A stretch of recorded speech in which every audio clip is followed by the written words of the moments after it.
Indonesia tinggal nyengir saja, jurnalis ini beberkan alasan Cina bakal hancur lebur jika sampai picu perang di Laut Cina Selatan.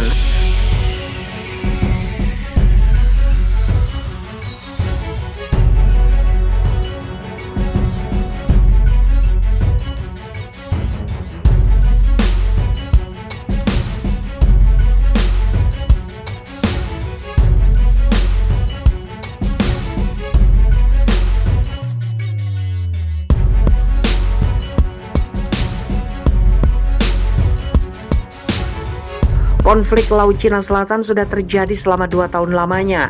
Ketegangan di wilayah perairan termahal di dunia itu semakin panas tatkala puluhan kapal perang berkeliaran di sana.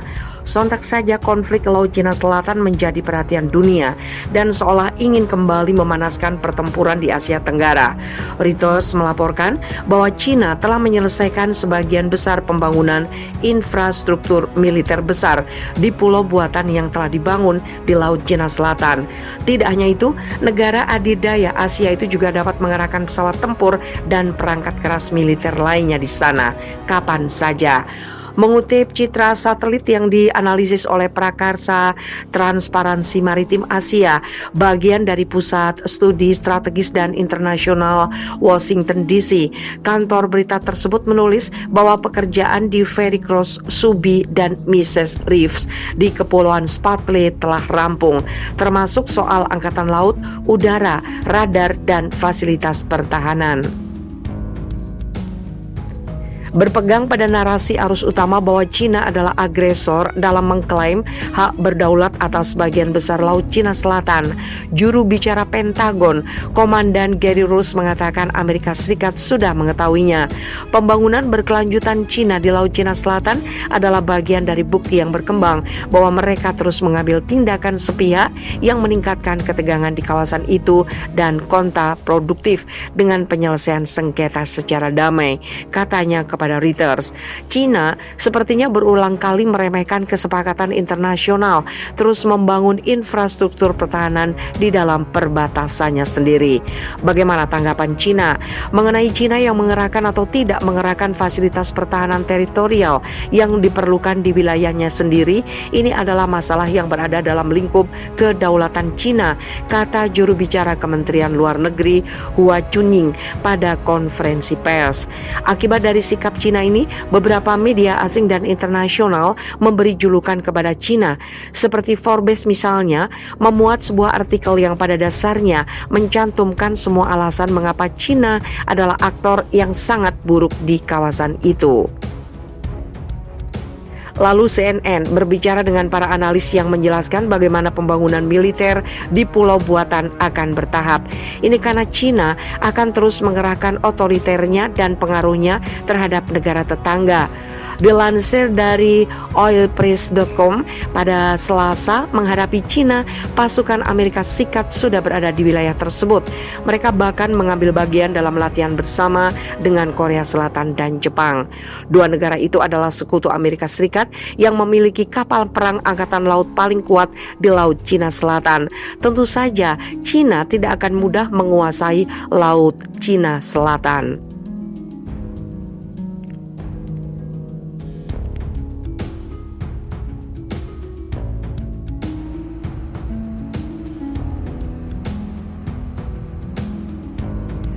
Cina dituding menekan Indonesia, kapal survei masuk ke Laut Natuna. Akhir-akhir ini Cina diketahui terus melakukan aktivitas di laut sekitar perairan Natuna. Cina dituduh terus menekan Indonesia dengan mengirimkan kapal-kapal survei ke Laut Natuna. Itu merupakan upaya Beijing untuk meningkatkan minat maritimnya di Indo-Pasifik. Hal itu terlihat pemerintah Indonesia yang bersikap lunak terhadap aktivitas kapal-kapal Cina tersebut. Pandangan ini hampir sama dengan negara Filipina. Kedua negara itu dianggap pengamat masih bersifat tidak mencurigai aktivitas survei negara Cina. Sangat berbeda dengan negara Malaysia yang masih bersikap tegas dan tidak berkompromi wilayah sekitarnya dimasuki walau alasan survei yang berulang kali dilakukan kapal Cina. Laporan Radio Free Asia mengatakan, selain Indonesia, Malaysia juga mengalami nasib serupa di mana kapal-kapal Cina beroperasi di dekat zona ekonomi eksklusif Kuala Lumpur. Laporan itu mengatakan Jakarta telah meremehkan kehadiran kapal-kapal Cina, bahkan setelah para ahli menunjukkan bahwa pola seperti grade yang diciptakannya adalah tipikal dari survei dasar laut maritim. Posisi kapal-kapal yang membentuk pola yang sangat rapi seperti membentuk kotak-kotak persegi dari titik kapal yang bersamaan dengan menjaga jarak antar kapal yang konstan sehingga berbentuk sangat rapi. Kapal survei Haiyang DZ-10 milik Cina dilaporkan telah beroperasi di Laut Natuna Utara, wilayah utara Indonesia sejak akhir Agustus. Kapal tersebut dilaporkan masih berada di dekat blok tuna, ladang minyak dan gas penting di daerah tersebut. Meskipun butuh istirahat untuk memasok kembali pada akhir September, itu kembali pada bulan Oktober. Itu terjadi karena Malaysia tidak seperti Filipina dan Indonesia mengambil sikap tegas terhadap kehadiran kapal survei Cina lainnya di dalam ZEE-nya. Kuala Lumpur memanggil utusan Cina untuk mengajukan protesnya 2 minggu lalu terkait kehadiran kapal berbobot 4.600 ton Dayang Hao. Data pelacakan kapal pada hari Senin menunjukkan kapal seberat 4.600 ton itu sekarang sedang dalam perjalanan ke utara, lebih dari 200 mil laut di sebelah barat Filipina. Menteri Koordinator Bidang Kemaritiman dan Investasi Indonesia Lut Binsar Panjaitan menolak isu tersebut dengan mengatakan Indonesia menghormati kebebasan navigasi di Laut Natuna. Huang Litu, seorang analis senior di Institut Kebijakan Strategi Australia, mengatakan kepada Radio Free Asia, Indonesia sangat hati-hati, selektif tentang bagaimana dan kapan bereaksi dan menanggapi ketegasan Cina yang bahkan saya sebut provokasi di Laut Natuna. Huang menambahkan, meski Indonesia yakin bisa berurusan dengan Cina melalui dialog, itu butuh waktu.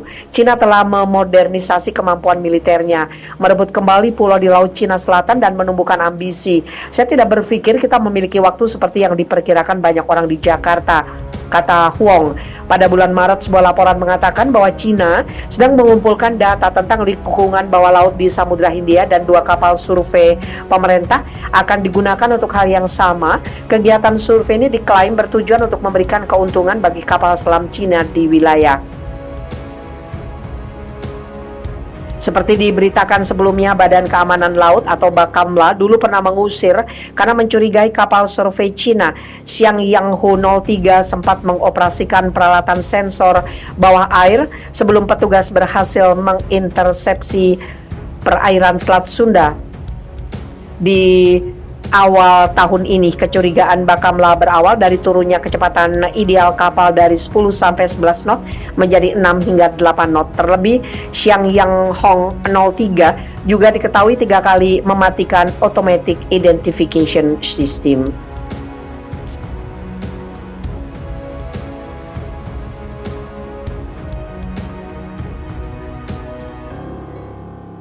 Jangan kira Indonesia tidak mampu hadapi Cina, kapal Coast Guard Cina bisa rebuk di Natuna.